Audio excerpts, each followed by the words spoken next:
स्वागत है ਤੁਹਾਡਾ। ਤੁਸੀਂ ਦੇਖ ਰਹੇ ਹੋ ਪੀਟੀਵੀ ਇੰਡੀਆ। मैं हाँ मदनदीप और मेरे नाल ने उगे विद्वान राजनीतिक विश्लेषक डॉक्टर प्यारा लाल गर्ग जी। डॉक्टर साहब ਤੁਹਾਡਾ स्वागत है जी। शुक्रिया जी, बहुत बहुत मदनदीप जी।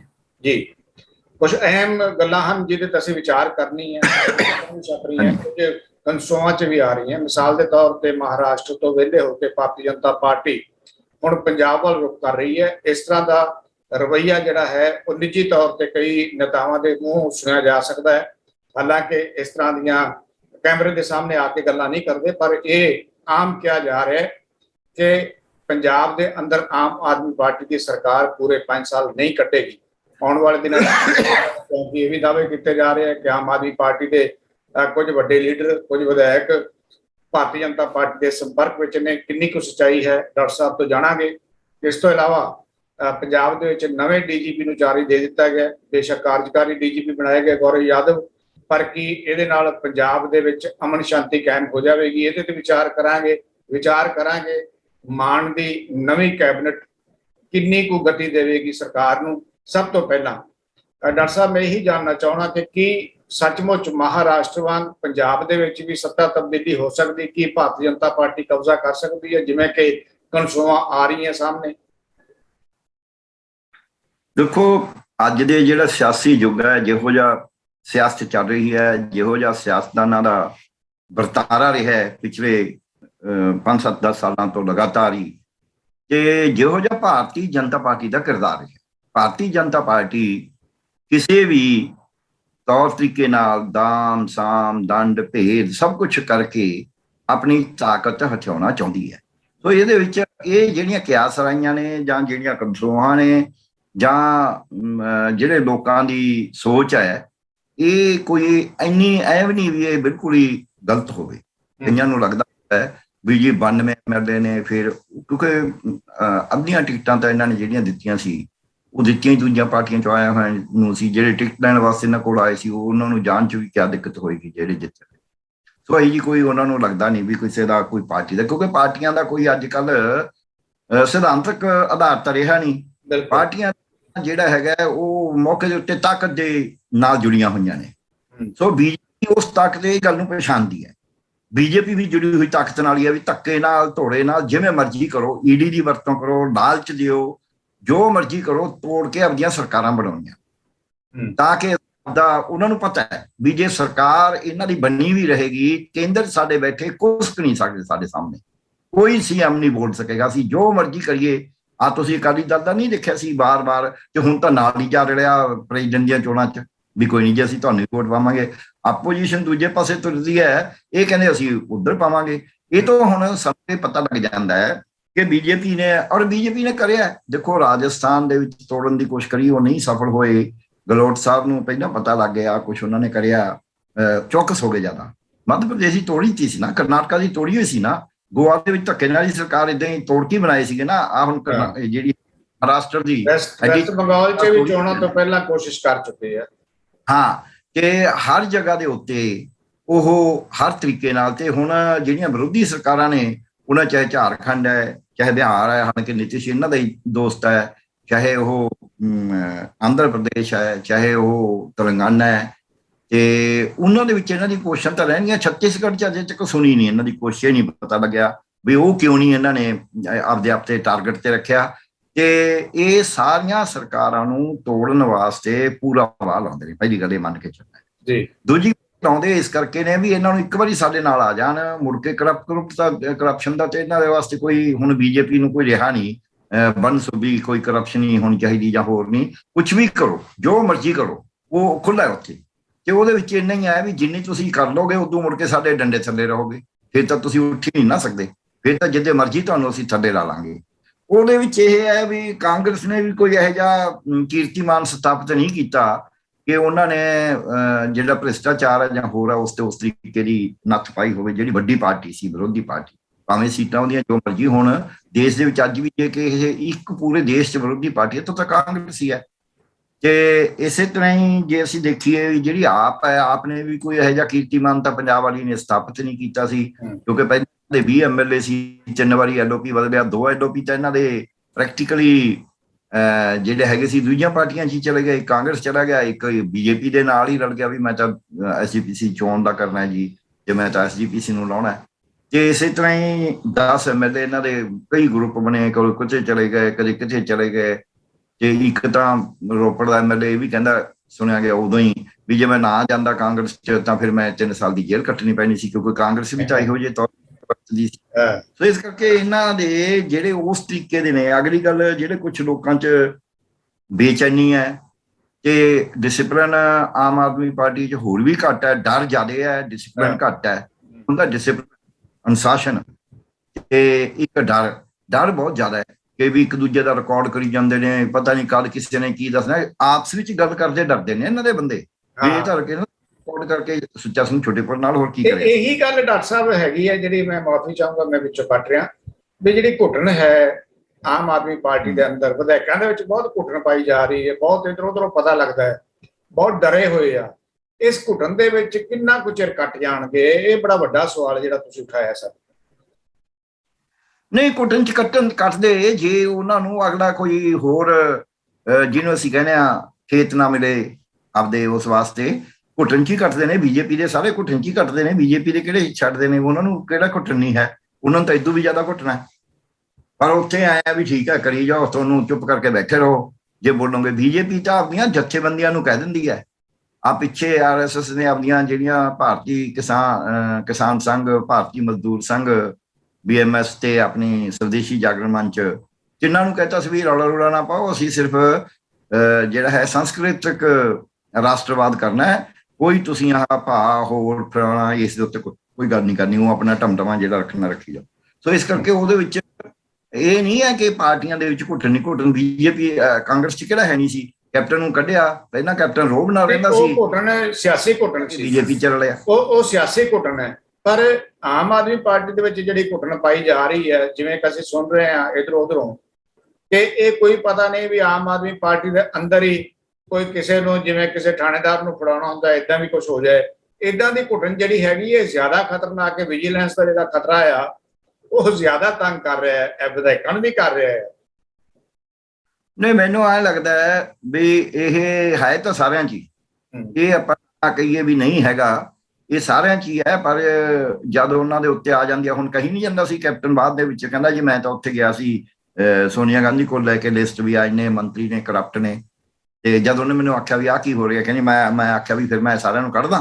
ਫਿਰ ਉਹਨੇ ਕਹਿੰਦਾ ਕੋਈ ਜਵਾਬ ਨਹੀਂ ਦਿੱਤਾ, ਆਪ ਉਧਰ ਹੀ ਤੁਰਿਆ ਫਿਰਦਾ ਆਪ। ਤੁਸੀਂ ਮੈਨੂੰ ਇਹ ਦੱਸੋ ਵੀ ਕੈਪਟਨ ਸਾਹਿਬ ਨੇ ਜਦ ਇੱਕ ਵਿਦੇਸ਼ੀ ਮਹਿਲਾ ਨੂੰ ਉਰੇ ਰੱਖਿਆ ਹੋਇਆ ਸੀ ਤੇ ਆਪਦੇ ਉਸ ਤੋਂ ਨਹੀਂ ਸੀ ਫਾਰਮ ਹਾਊਸ ਤੋਂ ਬਾਹਰ, ਤੇ ਉਹਦਾ ਤੁਸੀਂ ਕੀ ਕਹਿੰਦੇ ਹੋ ਵੀ ਉਹ ਕੋਈ ਹੁਣ ਐ ਪੂਰਾ ਛਾਤੀ ਠੋਕ ਕੇ ਤੁਰੇ ਨੇ, ਉਦੋਂ ਕਿਉਂ ਨਹੀਂ ਪੰਜਾਬ 'ਚ ਤੁਰੇ ਛਾਤੀ ਠੋਕ ਕੇ? ਬਈ ਕੈਪਟਨ ਸੀ ਤੇ ਉਦੋਂ ਕਿਉਂ ਨਹੀਂ ਤੁਰੇ? ਸੋ ਇਸ ਕਰਕੇ ਆਪਾਂ ਨੂੰ ਗੱਲ ਸਮਝ ਆ ਲੈਣੀ ਚਾਹੀਦੀ ਹੈ ਵੀ ਸਾਡਾ ਸਿਆਸਤਦਾਨ ਕਿਸੇ ਹੋਰ ਹੀ ਪੱਧਰ ਤੇ ਚਲਾ ਗਿਆ। ਕੋਈ ਜ਼ਮਾਨਾ ਸੀ ਪਾਰਟੀਆਂ ਨਾਲ ਲੋਕ ਨਾਰਾਜ਼ ਤਾਂ ਹੋ ਜਾਂਦੇ ਸੀ, ਪਰ ਉਹ ਐ ਨਹੀਂ ਸੀ ਵੀ ਦੂਜੇ ਪਾਰਟੀ ਛੜੱਪਾ ਮਾਰ ਕੇ ਜਾਂਦੇ ਸੀ। ਹੁਣ ਵਾਲੇ ਤਾਂ ਕੋਈ ਕਿਸੇ ਨੂੰ ਕੋਈ ਸੰਗ ਸਰਫ ਹੀ ਨਹੀਂ ਹੈ। ਸੋ ਇਸ ਕਰਕੇ ਆਪਾਂ ਇਹ ਨਾ ਕਿੰਨੇ ਕਾਂਗਰਸ ਚਲੇ ਗਏ ਬੀਜੇਪੀ 'ਚ, ਆਪਾਂ ਦੇਖੀਏ ਤਾਂ ਸਹੀ ਨਾ।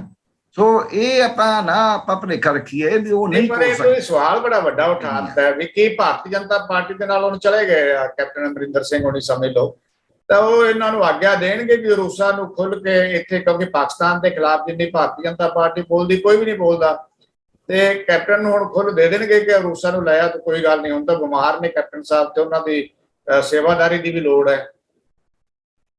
ਨਹੀਂ, ਜਿਹੜੀ ਰੂਸਾ ਉਰੇ ਰਹਿੰਦੀ ਸੀ ਉਹ ਹੋਮ ਮਿਨਿਸਟਰ ਤੋਂ ਬਗੈਰ ਤਾਂ ਉਹਨੂੰ ਇੱਥੇ ਰੱਖਿਆ ਨਹੀਂ ਜਾ ਸਕਦਾ ਸੀ। ਕਾਂਗਰਸ ਵਿਰੋਧੀ 'ਚ ਸੀਗਾ, ਵਿਰੋਧੀ ਧਿਰ 'ਚ ਮੁੱਖ ਮੰਤਰੀ, ਤੇ ਉਦੋਂ ਵੀ ਤਾਂ ਉਹਨੇ ਰੱਖੇ ਹੋਏ ਸੀ, ਪਰ ਉਹ ਕੋਈ ਕੈਪਟਨ ਆਪੇ ਤਾਂ ਰੱਖ ਹੀ ਨਹੀਂ ਸਕਦਾ ਕੋਈ ਸੂਬਾ ਤਾਂ ਕਿਸੇ ਵਿਦੇਸ਼ੀ ਨਾਗਰਿਕ ਨੂੰ। ਉਹਦਾ ਵੀਜ਼ਾ ਵੱਧਦਾ ਰਿਹਾ, ਉਹਦੀ ਉਰੇ ਸਟੇ ਵੱਧਦੀ ਰਹੀ, ਉਹ ਕੌਣ ਵਧਾਉਂਦਾ ਰਿਹਾ? ਬੀਜੇਪੀ ਵਧਾਉਂਦੀ, ਗ੍ਰਹਿ ਮੰਤਰੀ ਸਾਹਿਬ ਵੀ ਵਧਾਉਂਦੇ ਰਹੇ ਨਾ, ਹੋਰ ਤਾਂ ਕੋਈ ਵਧਾ ਨਹੀਂ ਸਕਦਾ।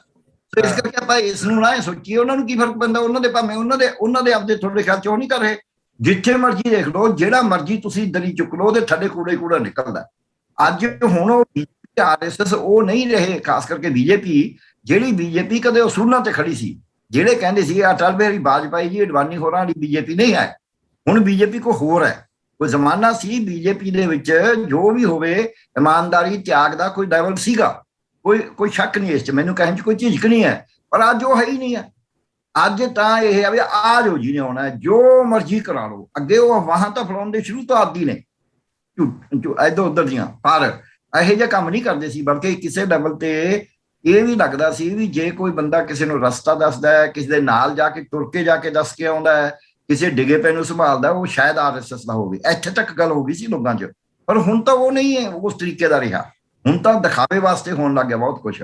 ਸੋ ਇਸ ਕਰਕੇ ਆਪਾਂ ਨੂੰ ਜਿਹੜਾ ਇਹਦੇ 'ਚ ਬਦਲਾਅ ਆਇਆ ਸਾਡੇ ਦੇਸ਼ ਦੀ ਸਿਆਸਤ 'ਚ, ਬਦਲਾਅ ਉਹ ਇਸ ਪਾਸੇ ਦਾ ਆਇਆ ਹੈ ਕਿ ਤੁਸੀਂ ਸਾਰਾ ਕੁਝ ਕਾਰਪੋਰੇਟ ਜਗਤ ਨੂੰ ਸਰਮਾਏਦਾਰੀ ਦੇ ਹਵਾਲੇ ਕਰਨਾ ਹੈ, ਸਰਮਾਏਦਾਰ ਦਾ ਤੌਰ ਦੀ ਦੌਲਤ ਨੂੰ ਵਧਾਉਣਾ ਹੈ, ਕੁਦਰਤੀ ਸਾਰੇ ਸਰੋਤਾਂ ਨੂੰ ਉਹਨਾਂ ਨੂੰ ਦੇਣਾ ਹੈ। ਉਹਦੇ ਵਾਸਤੇ ਲੋੜ ਹੈ ਅੱਜ ਇੱਕ ਤਾਂ ਵੀ ਤੁਸੀਂ ਤਾਕਤ 'ਚ ਰਹੋ, ਦੂਜਾ ਤਾਕਤ ਰਹਿੰਦੇ ਹੋਏ ਤੁਸੀਂ ਲੋਕਾਂ ਨੂੰ ਵੰਡ ਕੇ ਰੱਖੋ ਆਪਸ ਵਿੱਚ, ਤੇ ਉਹਦੇ ਵਿੱਚ ਲੋਕਾਂ ਨੂੰ ਵੰਡਣ ਦਾ ਧਰਮ, ਜਾਤ, ਨਸਲ, ਬੋਲੀ, ਇਹਨਾਂ ਸਾਰਿਆਂ ਦੇ ਉੱਤੇ ਵੰਡ ਕੇ ਰੱਖਦੇ ਨੇ, ਖਿੱਤੇ ਦੇ ਨਾਂ ਤੇ ਵੰਡ ਕੇ ਰੱਖਦੇ ਨੇ, ਰਾਜਾਂ ਦੇ ਆਪਸੀ ਗੁਆਂਢੀਆਂ ਦੇ ਜਿਵੇਂ ਝਗੜੇ ਹੁੰਦੇ ਨੇ ਉਹਦੇ ਨਾਂ ਤੇ ਵੰਡ ਕੇ ਰੱਖਦੇ ਨੇ, ਤੇ ਉਸ ਤੋਂ ਅੱਗੇ ਫਿਰ ਈਡੀ ਦੇ ਨਾਂ ਤੇ ਵੰਡ ਕੇ ਰੱਖਦੇ ਨੇ। ਬਾਕੀ ਇਹ ਤੁਹਾਡੀ ਗੱਲ ਠੀਕ ਆ, ਇਹਨੂੰ ਹੀ ਯੂਜ਼ ਕਰੇਗੀ ਈਡੀ, ਖਾਸ ਕਰਕੇ ਜਿਹੜੀ ਵਰਤੀ ਜਾ ਰਹੀ ਹੈ। ਇਹ ਕਿਹਾ ਜਾ ਰਿਹਾ ਡਾਕਟਰ ਸਾਹਿਬ, ਜਿਹੜਾ ਵੱਡਾ ਸਵਾਲ ਹੈ ਪੰਜਾਬ ਦੇ ਲਈ, ਉਹ ਇਹ ਕਿਹਾ ਜਾ ਰਿਹਾ ਹੈ ਕਿ ਹਿਮਾਚਲ ਦੀਆਂ ਚੋਣਾਂ ਤੇ ਗੁਜਰਾਤ ਦੀਆਂ ਚੋਣਾਂ, ਇਸ ਥਾਂ ਤੇ ਆਮ ਆਦਮੀ ਪਾਰਟੀ ਪੂਰੇ ਜ਼ੋਰ ਨਾਲ ਚੋਣ ਪ੍ਰਚਾਰ 'ਚ ਹੁਣੇ ਲੱਗੀ ਹੋਈ ਹੈ। ਹਾਲਾਂਕਿ ਐਲਾਨ ਵੀ ਨਹੀਂ ਹੋਇਆ ਵੀ ਕਿੰਨੀ ਤਰੀਕ ਨੂੰ ਚੋਣਾਂ ਹੋਈਆਂ, ਔਰ ਇਹ ਕਿਹਾ ਜਾ ਰਿਹਾ ਹੈ ਕਿ ਉੱਥੇ ਕਿਤੇ ਨਾ ਕਿਤੇ ਭਾਜਪਾ ਨੂੰ ਚੁਣੌਤੀ ਦੇ ਰਹੀ ਹੈ ਇਹਨਾਂ ਦੋਨਾਂ ਸੂਬਿਆਂ ਦੇ ਵਿੱਚ ਆਮ ਆਦਮੀ ਪਾਰਟੀ। ਔਰ ਇਹਨਾਂ ਸੂਬਿਆਂ ਦੇ ਵਿੱਚ ਚੋਣਾਂ ਤੋਂ ਪਹਿਲਾਂ ਹੀ ਪੰਜਾਬ ਦੇ ਅੰਦਰ ਕੋਈ ਨਾ ਕੋਈ ਸਿਆਸੀ ਹਲਚਲ ਹੋ ਸਕਦੀ ਹੈ। ਇਸ ਤਰ੍ਹਾਂ ਦੀਆਂ ਗੱਲਾਂ ਸਾਹਮਣੇ ਆ ਰਹੀਆਂ, ਇਹਦੇ ਬਾਰੇ ਥੋੜੀ ਜਿਹੀ ਕੋਈ ਵੱਡੀ ਗੱਲ ਨਹੀਂ, ਇਹ ਦੋਨੇ ਗੱਲਾਂ ਠੀਕ ਹੋ ਸਕਦੀਆਂ ਨੇ। ਦੂਜੀ ਗੱਲ ਇਹ ਵੀ ਹੈ ਵੀ ਜਿਹੜੀ ਆਪ ਹੈ ਉਹਨੂੰ ਵੀ ਤਾਂ ਬੀਜੇਪੀ ਦੀ ਬੀ ਟੀਮ ਹੀ ਕਹਿੰਦੇ ਨੇ ਲੋਕ, ਉਹ ਤਾਂ ਸਾਹਮਣੇ ਦਿਖਦਾ, ਉਹਦੇ ਕੋਈ ਉਹ ਰਿਲੇਸ਼ਨ ਤੇ ਬੋਲਦੀ ਹੋਈ ਨਹੀਂ। ਦੇਖੋ ਇਹ ਨਹੀਂ ਨਾ ਬਣਨ ਦੇਣਾ ਚਾਹੁੰਦੀ ਭਾਜਪਾ ਆਪਾਂ, ਨਾ ਆਲਟਰਨੇਟਿਵ ਐ ਨਾ, ਭਾਜਪਾ ਦਾ ਆਪਦਾ ਕੋਈ ਹਿੰਮਤ ਨਹੀਂ ਹੈ, ਉਹ RSS ਨੂੰ ਚਾਹੀਦਾ ਕਲਚਰਲ ਨੈਸ਼ਨਲਿਜ਼ਮ। ਉਹ ਕਲਚਰਲ ਨੈਸ਼ਨਲਿਜ਼ਮ ਦੇ ਵਿੱਚ ਇੱਕ ਰਾਮ ਭਗਤ ਹੈ ਤਾਂ ਦੂਜਾ ਹਨੂਮਾਨ ਭਗਤ ਹੈ, ਠੀਕ ਹੈ, ਇੱਕ ਛੋਟਾ ਆਉਂਦਾ ਹੈ ਤਾਂ ਦੂਜਾ ਵੱਡਾ ਟਿੱਕਾ ਲਾਉਂਦਾ। ਬਹੁਤ ਅੱਛੀ ਗੱਲ ਹੈ। ਸੋ ਇਸ ਕਰਕੇ ਇਹ ਗੱਲ ਨੂੰ ਆ ਇੱਕ ਤਰ੍ਹਾਂ ਦਾ ਮਤਲਬ ਜੱਫਾ ਪਾ ਕੇ ਰੱਖਦਾ ਆਪਦੀ ਪਾਰਟੀ, ਤੇ ਦੂਜਾ ਤਰ੍ਹਾਂ ਨਾਲ ਜੱਫਾ ਪਾ ਕੇ ਰੱਖਦਾ। ਬਲਕਿ ਬੀਜੇਪੀ ਨੂੰ ਇਹ ਸੂਟ ਕਰਦਾ ਉਸ ਤਰੀਕੇ ਨਾਲ ਕਿ ਹਰੇਕ ਦੀ ਸਪਾਈਂਗ ਵੀ ਕਰਨ ਲੱਗੇ। ਜਿਹੜੇ ਆਪ ਵਾਲੇ ਨੇ ਬੀਜੇਪੀ 'ਚ ਇਟਸੈਲਫ ਉਨੀ ਸਪਾਈਂਗ ਨਹੀਂ ਕਰਦੇ ਆਪਦੇ ਬੰਦਿਆਂ ਦੀ ਜਿੰਨੀ ਆਪ ਵਾਲੇ ਆਪਦਿਆਂ ਦੀ ਕਰਦੇ ਨੇ। ਸੋ ਇਸ ਕਰਕੇ ਉਹਨਾਂ ਨੂੰ ਕੋਈ ਫਰਕ ਨਹੀਂ ਪੈਂਦਾ ਇਹੋ ਜਿਹੀ ਗੱਲ 'ਚ। ਬਹੁਤ ਅੱਛੀ ਗੱਲ ਹੈ ਇਹ ਹੈ। ਪਰ ਇੱਕ ਗੱਲ ਮੈਂ ਕਹਾਂਗਾ ਕਿ ਉਹ ਇਹ ਸੰਤੁਲਨ ਵੇਖ ਰਹੇ ਨੇ ਕਿੱਧਰ ਨੂੰ ਜਾਏਗਾ। ਜੇ ਮੋਦੀ ਦਾ ਜਿਹੜਾ ਛੱਪਾ ਚੱਲਦਾ ਜਾਂਦਾ, ਬੀਜੇਪੀ ਨੂੰ ਕਿਹਾ ਤਰਾਜ ਹੈ ਕਲਚਰਲ ਨੈਸ਼ਨਲ ਤੋਂ ਹਰੇਕ ਗੱਲ ਕਰੀ ਜਾਂਦਾ ਹੈ, ਸਿੱਖਿਆ ਨੀਤੀ ਉਹਨੇ ਬਦਲਤੀ, ਸਿਹਤ ਨੀਤੀ ਉਹਨੇ ਬਦਲਤੀ, ਵੇਚਣ ਨੂੰ ਤਿਆਰ ਹੀ ਨੇ ਸਾਰਾ ਕੁਛ, ਤੇ ਅਮਰੀਕਾ ਦੇ ਨਾਲ ਉਹਨੇ ਸਾਂਝ ਪਾ ਰੱਖੀ ਆ, ਉਹਦਾ ਉਹਨਾਂ ਨੂੰ ਕੋਈ ਬਹੁਤਾ ਫਰਕ ਨਹੀਂ ਪੈਂਦਾ। ਪਰ ਜਿੱਦਾਂ ਉਹਨਾਂ ਨੂੰ ਲੱਗਿਆ ਵੀ ਹੁਣ ਮੋਦੀ ਦੀ ਬਹੁਤੀ ਨਹੀਂ ਰਹੀ, ਤੇ ਫਿਰ ਉਦੋਂ ਉਹਨਾਂ ਨੂੰ ਲੋੜ ਪੈ ਗਈ ਨੇਤਾ ਦੀ। ਨੇਤਾ ਉਹਨਾਂ ਕੋਲ ਅਮਿਤ ਸ਼ਾਹ ਜੀ ਵੀ ਹੈਗੇ ਨੇ, ਤੇ ਜੇ ਕੋਈ ਕਈਆਂ ਨੇ ਸੋਚਿਆ ਸੀ ਗਡਕਰੀ ਹੋਣਗੇ ਜਾਂ ਰਾਜਨਾਥ ਜੀ ਹੋਣਗੇ, ਮੈਨੂੰ ਲੱਗਦਾ ਨਹੀਂ ਵੀ ਉਹਨਾਂ ਦਾ ਜਿਹੜਾ ਜੱਬੇ ਵਾਲਾ ਕਰੈਕਟਰ ਹੈ ਨਾ, ਉਹ ਮੋਦੀ ਸਾਹਿਬ ਦਾ, ਅਮਿਤ ਸ਼ਾਹ ਜੀ ਦਾ, ਤੇ ਉਸ ਤੋਂ ਬਾਅਦ ਕੇਜਰੀਵਾਲ ਦਾ ਹੀ ਹੈ ਜਿਹੜਾ ਇਹ ਡਟ ਕੇ ਬੋਲ ਦਿੰਦਾ। ਠੀਕ ਹੈ, ਇਹੋ ਜਿਹੇ ਨੇਤਾ ਵੀ ਚਾਹੀਦੇ ਹੁੰਦੇ ਨੇ ਜਿਹੜੇ ਐ ਗੱਲ ਕਰਨਾ, ਏਦਾਂ ਹੀ ਥੋੜਾ ਵੀ ਉਦਾਂ ਹੀ ਉਹ ਹੈ। ਸੋ ਮੈਨੂੰ ਐਂ ਲੱਗਦਾ ਹੈ ਵੀ ਬੀਜੇਪੀ ਜਿਹੜਾ ਇਹ ਕਹਿੰਦੀ ਹੈ ਕਿ ਅਸੀਂ ਤੋੜਾਂਗੇ, ਉਹ ਤੋੜਨ ਦੇ ਤੌਰ ਤਰੀਕੇ ਤਾਂ ਵਰਤੇਗੀ, ਕਿਉਂਕਿ ਜੇ ਗੁਜਰਾਤ ਔਰ ਹਿਮਾਚਲ ਦੇ ਵਿੱਚ ਉਹਨਾਂ ਦੀ ਸੱਤਾ ਜਾਂਦੀ ਹੈ ਤਾਂ ਬਹੁਤ ਵੱਡਾ ਨੁਕਸਾਨ ਹੈ। ਅਜੇ ਉਹ ਐਡੀ ਛੇਤੀ ਗਵਾਉਣ ਨੂੰ ਤਿਆਰ ਨਹੀਂ ਹੈਗੇ। ਇਹ ਤਾਂ ਹੈ ਨਹੀਂ ਵੀ ਸਾਰਾ ਬੀਜੇਪੀ ਦਾ ਕੈਡਰ ਆਪ ਬਣ ਜਾਏਗਾ। ਹਾਲਾਂਕਿ ਆਪ ਦੀ ਜਿਹੜੀ ਪਾਰਟੀ ਨਿਕਲੀ ਹੈ, ਉਹ ਨਿਕਲੀ ਅੰਨਾ ਹਜ਼ਾਰੇ ਦੀ ਮੂਵਮੈਂਟ ਚੋਂ। ਉਹ ਅੰਨਾ ਹਜ਼ਾਰੇ ਦੀ ਮੂਵਮੈਂਟ ਤਾਂ ਚਲਾਈ ਹੋਈ ਬੀਜੇਪੀ ਤੇ RSS ਨੇ ਸੀਗੀ, ਉਹਦਾ ਸਾਰਾ ਸਮਰਥਨ ਹੀ ਉਹਦਾ ਸੀ। ਸੋ ਇਸ ਕਰਕੇ ਇਹਨਾਂ ਦਾ ਬੇਸ ਸਾਂਝਾ ਹੈ, ਇਹ ਆਪਾਂ ਭੁਲੇਖਾ ਨਾ ਰੱਖੀਏ। ਠੀਕ ਹੈ, ਤੇ ਸਾਂਝਾ ਬੇਸ ਕਰਕੇ ਜਿਵੇਂ ਜਿਹੜਾ ਸ਼ਿਵ ਸੈਨਾ ਜਿਹੜਾ CM ਸੀ ਉਹ ਤਕੜਾ ਸੀ, ਡਟ ਕੇ ਬੋਲਦਾ ਸੀ, ਉਹਦੀ ਸਰਕਾਰ ਤੋੜਤੀ। ਕੇਜਰੀਵਾਲ ਦਾ ਉਹਨੂੰ ਚੁੱਪ ਕਰਾਤਾ, ਉਹਦੇ ਫੰਗ ਵੈਸੀ ਕੋ ਤਰਤੇ, ਬੋਲਿਆ ਨਹੀਂ ਉਹ। ਹੁਣ ਤੁਸੀਂ ਦੇਖੋ ਸੈਂਟਰ ਸਟੇਟ ਰਿਲੇਸ਼ਨਸ਼ਿਪ ਦੇ ਮਾਮਲੇ ਦੇ ਉੱਤੇ ਜੋ ਸ਼ਿਵ ਸੈਨਾ ਬੋਲਦੀ ਸੀ ਮਹਾਰਾਸ਼ਟਰੀਆਂ ਦੇ ਹੱਕ ਦੇ ਵਿੱਚ, ਦਿੱਲੀ ਤਾਂ ਕਦੇ ਬੋਲੀ ਹੋਈ ਨਹੀਂ। ਦਿੱਲੀ ਨੇ ਤਾਂ ਕਦੇ ਪੂਰਾ ਹੀ ਨਹੀਂ, ਦਿੱਲੀ ਨੇ ਤਾਂ ਐਡਜੀ ਨੂੰ ਪਾਵਰਾਂ ਦਿੱਤੀਆਂ, ਬੋਲੇ ਹੀ ਨਹੀਂ। ਦਿੱਲੀ ਨੇ ਤਾਂ ਤੇ ਅਸੀਂ ਉਦੋਂ ਵੱਡਾ ਤਿਲਕ ਲਾਉਣੇ। ਇੱਕ ਪਾਵਰਫੁਲ ਆਰਗੇਨਾਈਜੇਸ਼ਨ ਸ਼ਿਵ ਸੈਨਾ ਸੀ, ਸਿਆਸੀ ਆਰਗੇਨਾਈਜੇਸ਼ਨ, ਜਿਹਨੂੰ ਤੋੜਨ ਵਿੱਚ ਬੀਜੇਪੀ ਕਾਮਯਾਬ ਹਾਂ, ਕਿਉਂਕਿ ਉਹ ਇਹਨਾਂ ਦੇ ਥੱਲੇ ਨਹੀਂ ਲੱਗ ਰਹੀ ਸੀ। ਹਾਂ, ਉਹ ਨਹੀਂ, ਉਹ ਸੈਂਟਰ ਸਟੇਟ ਰਿਲੇਸ਼ਨ ਦੀ ਆਪਾਂ ਗੱਲ ਸਮਝੀਏ ਦੇਸ਼ ਦੀ। ਇਹ ਤਾਂ ਸਿਧਾਂਤਕ ਤੌਰ ਤੇ ਕੋਈ ਇਹਨਾਂ ਦਾ ਬੰਦਾ ਹਲੇ ਉਸ ਤਰ੍ਹਾਂ ਕੋਈ ਪਾਰਟੀ ਆਰਗੇਨਾਈਜੇਸ਼ਨ ਉਸ ਤਰ੍ਹਾਂ ਦੀ ਨਹੀਂ ਹੈਗੀ ਵੀ ਇਹ ਤੋੜਨੀ ਔਖੀ ਹੋਵੇ।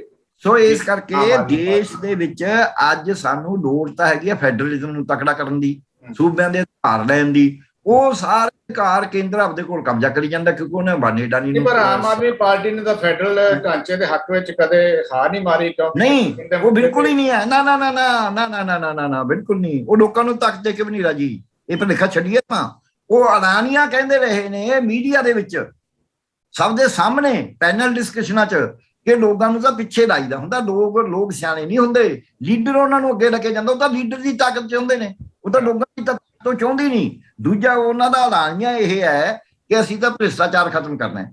ਉਹ ਸਰਮਾਏਦਾਰੀ ਇਹੀ ਚਾਹੀਦਾ। ਅੱਜ ਸਰਮਾਏਦਾਰੀ ਜਿਸ ਰੂਪ 'ਚ ਪਹੁੰਚ ਗਈ ਕਾਰਪੋਰੇਟ ਦੇ 'ਚ, ਅੱਜ ਉਹ ਛੁੱਟ-ਪੁੱਟ ਚੋਰੀ ਨਹੀਂ ਕਰਕੇ ਰਾਜੀ। ਅੱਜ ਉਹ ਵੱਡਾ ਗੱਬਰ ਜੇ ਟੱਬਰ, ਅੱਜ ਉਹ ਸਾਰਾ ਵੱਡਾ ਗੱਬਰ ਮਾਰ ਰਹੀ ਹੈ। ਅੱਜ ਉਹਨੇ ਕੀ ਲੈਣਾ ਵੀ ਬਿਜਲੀ ਦਾ ਬਿੱਲ ਭਰਨ ਗਿਆ ਬੰਦਾ, ਉਹ ਤੋਂ ਵੀ ਪੈਸੇ 2 ਰੁਪਏ ਵੱਧ ਲੈ ਲਏ ਵੀ ਟੁੱਟੇ ਨਹੀਂ ਹੈਗੇ, ਦੇਣੇ ਨਹੀਂ।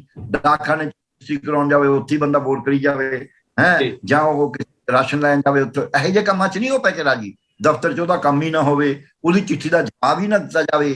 ਇਹ ਗੱਲ ਤਾਂ ਅੱਜ ਦਾ ਸਰਮਾਏਦਾਰੀ ਸਿਸਟਮ, ਕਾਰਪੋਰੇਟ ਸਿਸਟਮ ਚਾਹੁੰਦਾ ਹੈ ਕਿ ਪ੍ਰਸ਼ਾਸਨ ਚੰਗਾ ਜਾਵੇ, ਤਾਂ ਕਿ ਲੋਕਾਂ ਦੇ ਵਿੱਚ ਪ੍ਰਸ਼ਾਸਨ ਕਰਕੇ ਪੈਦਾ ਬੇਈਮਾਨੀ ਨਾ ਹੋਵੇ। ਉਹੀ ਕੁਝ ਕਹੀ, ਇਸ ਤੋਂ ਅੱਗੇ ਤਾਂ ਟੱਪਦਾ ਹੀ ਨਹੀਂ। ਇਸ ਤੋਂ ਅੱਗੇ ਟੱਪਦੇ ਹੁੰਦੇ। ਤੁਸੀਂ ਮੈਨੂੰ ਦੱਸੋ ਵੀ ਆਪ ਪਾਰਟੀ ਨੇ ਕੋਈ ਪੰਜਾਬ 'ਚ ਨਵੀਂ ਨੀਤੀ ਆਰਥਿਕ ਤੌਰ ਤੇ, ਸਿਆਸੀ ਤੌਰ ਤੇ, ਲੋਕਾਂ ਦੇ ਏਕੇ ਦੇ ਤੌਰ ਤੇ ਕੋਈ ਲਿਆਂਦੀ ਹੈ? ਕੋਈ ਏਜੰਡਾ ਨਹੀਂ। ਬਿਲਕੁਲ ਤੁਹਾਡੀ ਗੱਲ ਠੀਕ ਹੈ। ਸਾਹਮਣੇ ਦਿਖਦਾ ਆ ਬਜਟ ਆਇਆ, ਸਭ ਦੇ ਸਾਹਮਣੇ ਆ ਵੀ ਬਜਟ ਉਹੀ ਬਿਊਰੋਕ੍ਰੇਸੀ ਨੇ ਜਿੱਦਾਂ ਬਣਾਉਣਾ। 2 ਗੱਲਾਂ ਇਹਨਾਂ ਨੇ ਕਹੀਆਂ। ਉਹ ਤਾਂ ਹਮੇਸ਼ਾ ਜੇ ਕੋਈ ਦਫ਼ਤਰ 'ਚ ਵੀ ਨਵਾਂ ਬੰਦਾ ਉਹ ਕਹਿੰਦਾ ਟੇਬਲ ਯਾਰ ਇੱਧਰ ਨਹੀਂ, ਇੱਧਰ ਰੱਖ ਦੋ, ਆਹ ਕੁਰਸੀਆਂ ਇੱਧਰ ਰੱਖ ਦੋ, ਆਹ ਗੇਟ ਸੱਜੇ ਪਾਸੇ ਵਾਲਾ ਨਹੀਂ ਖੋਲ ਕੇ ਰੱਖਣਾ, ਹੁਣ ਤੋਂ ਖੱਬੇ ਪਾਸੇ ਵਾਲਾ ਖੋਲੋ। ਉਹਦਾ ਚੰਨੀ ਸਾਹਿਬ ਨੇ ਉਹਦਾ ਗੇਟ ਬਦਲਵਾ ਲਿਆ ਸੀ ਕੋਠੀ ਦਾ, ਹਾਥੀ ਤੇ ਚੜ੍ਹ ਕੇ ਕਹਿੰਦਾ ਜੀ ਮੇਰੇ ਵਾਸਤੇ ਗੇਟ ਸ਼ੁਭ ਨਹੀਂ ਹੈ। ਕਰਕੇ ਆਪਾਂ ਇਸ ਗੱਲ ਦਾ ਭੁਲੇਖਾ ਨਾ ਰੱਖੀਏ, ਟੁੱਟਣ ਦੀ ਕੋਈ ਵੱਡੀ ਗੱਲ ਨਹੀਂ। ਡਾਕਟਰ ਸਾਹਿਬ ਸਾਡੇ ਕੋਲ ਜਿਹੜੇ ਅਗਲਾ ਜਿਹੜੇ ਸੈਗਮੈਂਟ ਹੈ ਉਹਦੇ ਲਈ ਸਾਡੇ ਕੋਲੇ ਟਾਈਮ ਬੜਾ ਥੋੜਾ ਬਚਣਾ ਹੈ, ਤੇ ਅਸੀਂ ਥੋੜਾ ਜਿਹਾ ਹਲੇ ਵਿਚਾਰ ਇਹ ਵੀ ਕਰਨੀ ਹੈ ਕਿ ਜਦੋਂ ਡੀਜੀਪੀ ਨੂੰ ਬਦਲ ਦਿੱਤਾ ਗਿਆ ਹੈ, ਡੀਜੀਪੀ ਛੁੱਟੀ ਤੇ ਚਲੇ ਗਏ ਆ ਪਹਿਲਾਂ ਵਾਲੇ ਪਵਾਰਾ ਸਾਹਿਬ, ਔਰ ਨਵੇਂ ਡੀਜੀਪੀ ਨੂੰ ਚਾਰੇ ਦੇ ਦਿੱਤਾ ਗਿਆ ਹੈ। ਭਾਵੇਂ ਉਹਨਾਂ ਨੂੰ ਹਲੇ ਕਾਰਜਕਾਰੀ ਡੀਜੀਪੀ ਬਣਾਇਆ ਗਿਆ, ਪਰ ਪੱਕਾ ਵੀ ਮੇਰਾ ਖਿਆਲ ਬਣਾਉਣਗੇ।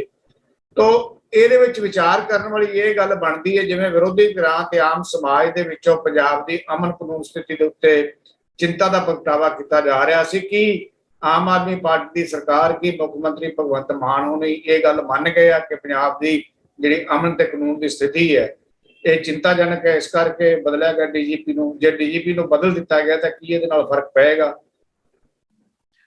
ਦੇਖੋ ਮਦਨਦੀਪ ਜੀ, ਪਹਿਲੀ ਗੱਲ ਜਿਹੜੀ ਪੰਜਾਬ ਦੀ ਅਮਨ ਕਾਨੂੰਨ ਦੀ ਸਥਿਤੀ ਉਹ ਇਸ ਗੱਲ ਦੇ ਬਾਵਜੂਦ ਹੈ ਕਿ 50 ਕਿਲੋਮੀਟਰ ਤੱਕ ਤਾਂ BSF ਲੱਗੀ ਹੋਈ ਹੈ, ਤਾਂ ਵੀ RDF ਆ ਰਿਹਾ, ਨਸ਼ੇ ਵੀ ਆ ਰਹੇ ਨੇ, ਡਰੋਨ ਵੀ ਆ ਰਹੇ ਨੇ, ਰਾਕਟ ਲਾਂਚਰ ਵੀ ਆ ਰਹੇ ਨੇ ਕਿਲੋਮੀਟਰ। ਤੇ ਦੂਜੀ ਗੱਲ BSF ਹੋਣ ਦੇ ਬਾਵਜੂਦ ਤੇ ਕੇਂਦਰ ਦੀ ਜੇਲ੍ਹਾਂ ਦੇ ਵਿੱਚ ਹੋਣ ਦੇ ਬਾਵਜੂਦ ਜਿਹੜੇ ਗੈਂਗਸਟਰ ਨੇ ਉਹ ਆਪਦਾ ਆਪਰੇਸ਼ਨ ਚਲਾਈ ਜਾ ਰਹੇ ਨੇ। ਖਾਲਿਸਤਾਨ ਦੇ ਨਾਅਰੇ ਜਿਹੜੇ ਨੇ ਉਹ ਲਿਖੇ ਜਾ ਰਹੇ ਨੇ।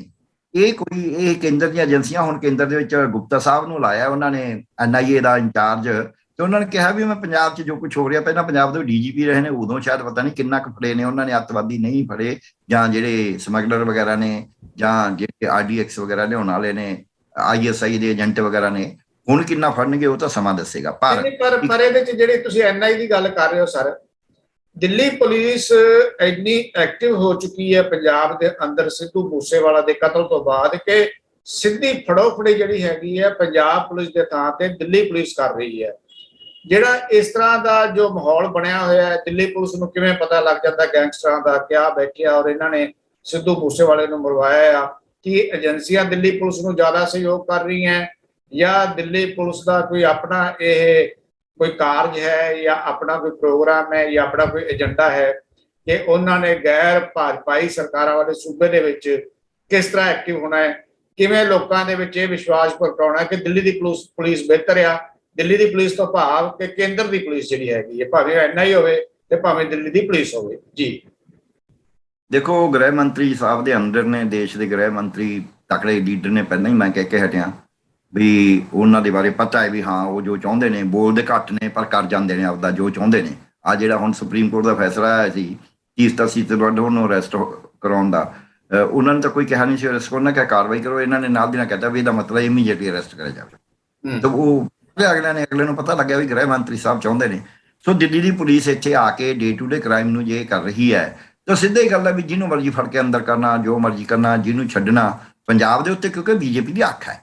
ਪੰਜਾਬ ਦੇ ਵਾਸਤੇ ਬੀਜੇਪੀ ਪੂਰਾ ਤਰਲੋ ਮੱਛੀ ਹੋ ਰਹੀ ਹੈ। ਪਰ ਜੇ ਕੋਈ ਕਹੇ ਵੀ ਲਾ ਐਂਡ ਆਰਡਰ ਜਾਂ ਕੇਂਦਰ ਕਰ ਲੂਗਾ, ਕੇਂਦਰ ਦੇ ਬੜਾ ਲੱਗੇ ਹੋਏ ਨੇ ਕਸ਼ਮੀਰ ਦੇ ਵਿੱਚ, ਕਿੰਨਾ ਕੁ ਲਾ ਐਂਡ ਆਰਡਰ ਰੋਕ ਲਿਆ? ਹੁਣ ਤਾਂ ਜਮਾ ਹੀ ਕਸ਼ਮੀਰ ਕੇਂਦਰ ਦੇ ਅੰਡਰ ਹੈ ਸਿੱਧਾ ਹੀ, ਉੱਥੇ ਕਿੰਨਾ ਕੁ ਰੋਕ ਲਿਆ?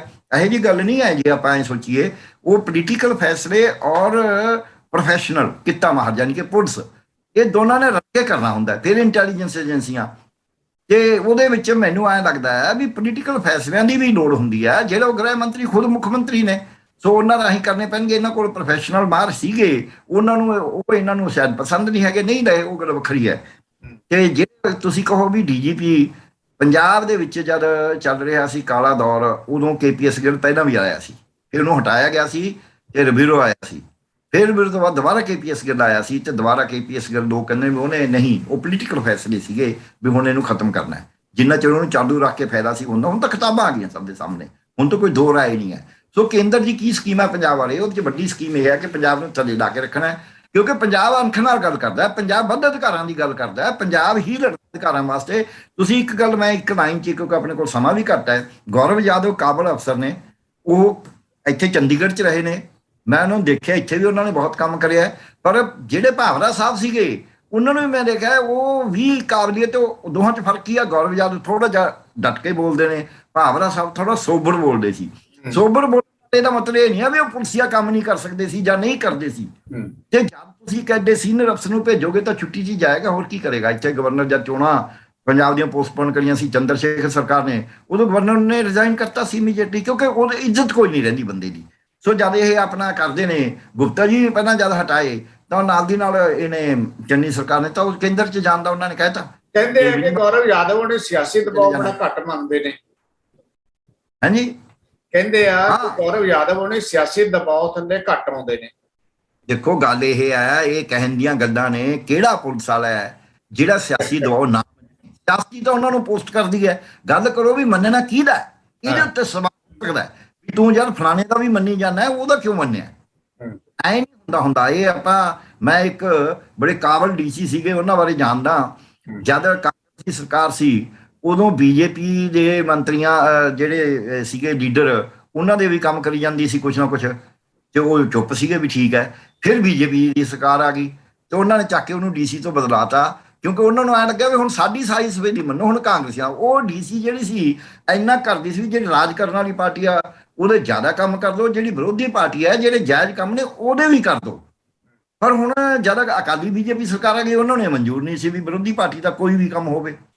ਸੋ ਇਸ ਕਰਕੇ ਉਹਨਾਂ ਨੇ ਚੱਕ ਕੇ ਉਹਨੂੰ ਬਦਲਤਾ। ਕਾਬਲ DC ਸੀ, ਉਹਨਾਂ ਦੀ MP ਮਿਲੀ ਮਿਨਿਸਟਰ ਨੂੰ ਤੇ MLA ਦੋ ਲੇਡੀਜ਼ CM ਨੂੰ। CM ਨੇ ਕਿਹਾ ਵੀ ਚਲੋ ਕੋਈ ਨਹੀਂ, ਕੋਈ ਮਜਬੂਰੀਆਂ ਹੁੰਦੀਆਂ ਨੇ। ਸੋ ਇਸ ਕਰਕੇ ਇਹ ਆਪਾਂ ਭੁਲੇਖਾ ਛੱਡ ਦਈਏ, ਕੋਈ ਅਫਸਰ, ਕੋਈ ਪੁਲਿਸ ਵਾਲਾ ਉਹ ਸਿਆਸਤਦਾਨ ਦੀ ਗੱਲ ਨਹੀਂ ਮੰਨੇਗਾ। ਸਵਾਲ ਇਹ ਵੀ ਕਿਹੜੇ ਸਿਆਸਤਦਾਨ ਦੀ ਮੰਨਣੀ ਹੈ, ਇੰਨਾ ਫਰਕ ਹੈ।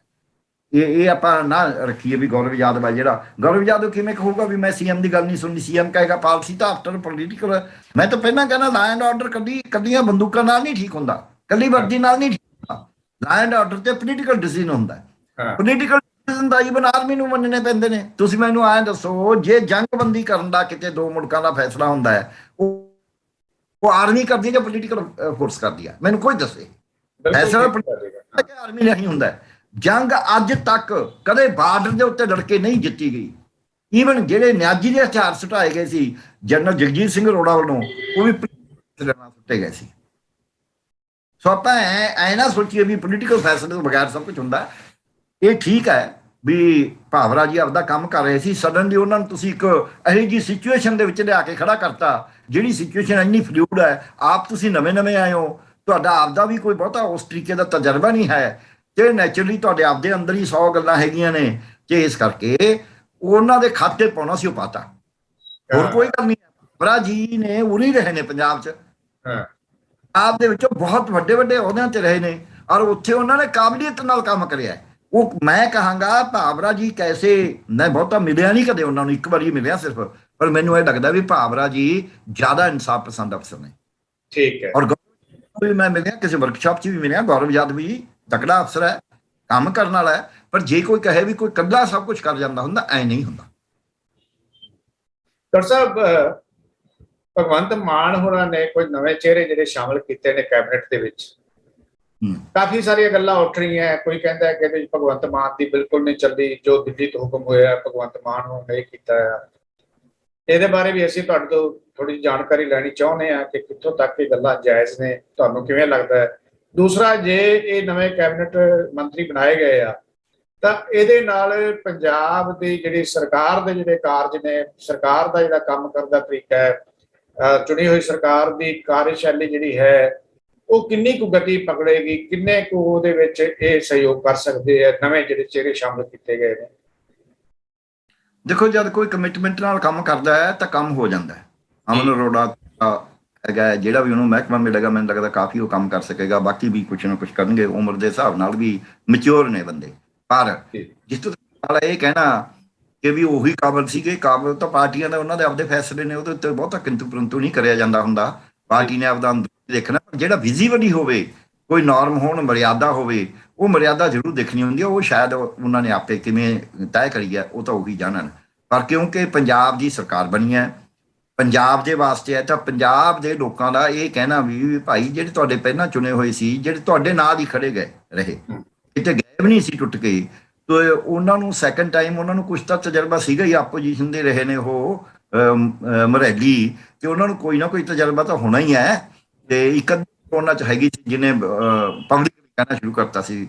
ਜਿਹੜਾ ਬੰਦਾ ਪਬਲਿਕਲੀ ਇਨਡਿਸਪਲਿਨ ਕਰੇ, ਉਹਨੂੰ ਤਾਂ ਖੈਰ ਨਹੀਂ ਬਹੁਤਾ ਸਮਝਿਆ ਜਾਂਦਾ ਕਿਸੇ ਵੀ ਪਾਰਟੀ ਜਾਂ ਆਰਗੇਨਾਈਜੇਸ਼ਨ 'ਚ, ਠੀਕ, ਪਰ ਕਿਤੇ ਮਜਬੂਰੀ ਹੁੰਦੀ, ਉਹ ਗੱਲ ਵੱਖਰੀ ਹੈ। ਜਿੱਥੋਂ ਤੱਕ ਸਵਾਲ ਆਇਆ ਵੀ ਇਹ ਕਹਿਣਾ ਕਿ ਭਗਵੰਤ ਮਾਨ ਦੀ ਬਿਲਕੁਲ ਨਹੀਂ ਚੱਲਦੀ, ਇਹ ਵੀ ਗਲਤ ਹੈ। ਇਹ ਕਹਿਣਾ ਕਿ ਭਗਵੰਤ ਮਾਨ ਹੀ ਸਭ ਕੁਝ ਫੈਸਲੇ ਕਰਦਾ, ਇਹ ਵੀ ਗਲਤ ਹੈ, ਕਿਉਂਕਿ ਪਾਰਟੀਆਂ ਦਾ ਇੱਕ ਸਟਰਕਚਰ ਹੈ। ਉਸ ਸਟਰਕਚਰ ਦੇ ਵਿੱਚ ਕੇਂਦਰ ਦੀ ਲੀਡਰਸ਼ਿਪ ਤੇ ਸੂਬੇ ਦੀ ਲੀਡਰਸ਼ਿਪ ਦੋਨੇ ਆਪਸ ਵਿੱਚ ਮਿਲ ਕੇ ਕੰਮ ਕਰਦੇ ਨੇ। ਹੁਣ ਉਹਦੇ ਵਿੱਚ ਕਹਾਂ ਤਵਾਜ਼ਨ ਦੇ ਵਿੱਚ ਕਿੰਨਾ ਹੈ। ਹੁਣ ਜਿਵੇਂ ਜੇ ਅਸੀਂ ਆਖੀਏ ਜਦ ਇਹਨੂੰ ਕੈਪਟਨ ਅਮਰਿੰਦਰ ਸਿੰਘ ਨੂੰ ਬਦਲਿਆ ਗਿਆ ਹੈ, ਉਦੋਂ ਇੱਥੋਂ ਦੇ ਐਮਐਲਏ ਨੇ ਬਦਲਿਆ ਸੀ, ਉਦੋਂ ਉੱਪਰ ਵੀ ਲੀਡਰਸ਼ਿਪ ਨੇ ਬਦਲਿਆ ਸੀ। ਔਰ 3 ਵਾਰੀ CM, 4 ਵਾਰੀ, ਕਦੇ ਇਹਦਾ ਨਾਂ ਆ ਗਿਆ, ਕਦੇ ਇਹਦਾ ਨਾਂ ਆ ਗਿਆ, ਕਦੇ ਇਹਦਾ ਨਾਂ ਆ ਗਿਆ।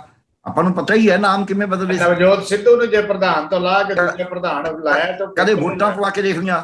ਜਿਹੜਾ ਪਾਰਟੀ ਦਾ ਪ੍ਰਧਾਨ ਬਣਾਇਆ ਸੀ, ਉਹ ਇਹਨਾਂ ਨੇ ਬਣਾਇਆ ਸੀ, ਥੱਲੇ ਵਾਲਿਆਂ ਨੇ। ਆਪਾਂ ਇਹ ਗੱਲ ਮੰਨ ਕੇ ਚੱਲੀਏ ਵੀ ਪਾਰਟੀਆਂ ਦਾ ਅੱਜ ਕੱਲ੍ਹ, ਜੇ ਹੁਣ BJP ਹੈ, ਤੁਹਾਡੇ ਖਿਆਲ 'ਚ BJP ਦੇ ਜਿਹੜੇ ਸਾਰੇ ਬੰਦੇ ਨੇ ਉਹ BJP ਵਾਲੇ ਬਣਾਉਂਦੇ ਨੇ, ਉੱਤੋਂ ਬਣ ਕੇ ਆਉਂਦੇ ਨੇ ਸਾਰੇ, ਕੋਈ ਚੱਕਰ ਹੀ ਨਹੀਂ ਹੈ। ਸੋ ਇਹ ਕਦੀ ਆਪ ਪਾਰਟੀ ਨੂੰ ਇਹ ਕਹੀ ਜਾਣਾ ਵੀ ਇਹਨਾਂ ਦਾ ਜੀ ਉਤਲਿਆਂ ਦਾ ਹੀ ਚੱਲਦਾ ਹੈ, ਇਹ ਫਲਾਣਾ ਹੁੰਦਾ ਹੈ, ਇਹ ਗੱਲ ਮੈਨੂੰ ਨਹੀਂ ਗਵਾਰਾ ਖਾਂਦੀ। ਇਹ ਸਾਰੀਆਂ ਪਾਰਟੀਆਂ ਦਾ ਹਾਲ ਹੀ ਮਾੜਾ ਹੈ, ਔਰ ਇਹ ਨਹੀਂ ਹੋਣਾ ਚਾਹੀਦਾ। ਦੇਸ਼ ਵਾਸਤੇ ਹਾਲ ਘਾਤਕ ਹੈ ਜੇ ਪਾਰਟੀਆਂ ਦੇ ਜਿਹੜੇ ਉਤਲੇ ਲੀਡਰ ਨੇ ਉਹ ਆਪਣੀ ਮਰਜ਼ੀ ਨਾਲ ਫੈਸਲੇ ਕਰੀ ਜਾਣ, ਸੂਬਿਆਂ ਦੀ ਕੋਈ ਗੱਲ ਹੀ ਨਾ ਹੋਵੇ, ਸੂਬਿਆਂ ਦੀ ਪਾਰਟੀ ਦੀ, ਤਾਂ ਇਹ ਗੱਲ ਮਾੜੀ ਹੁੰਦੀ ਹੈ। ਤੇ ਜ਼ਿਆਦਾ ਮਾੜੀ ਗੱਲ ਦਾ ਨਤੀਜਾ ਆਪਾਂ ਕਾਂਗਰਸ 'ਚ ਦੇਖ ਲਿਆ, ਟੁੱਟ ਕੇ ਕਿੰਨੇ BJP ਚਲੇ ਗਏ। ਪਹਿਲਾਂ ਕੈਪਟਨ ਟੁੱਟਿਆ, ਹਾਰੇ ਬੁਰੀ ਤਰ੍ਹਾਂ।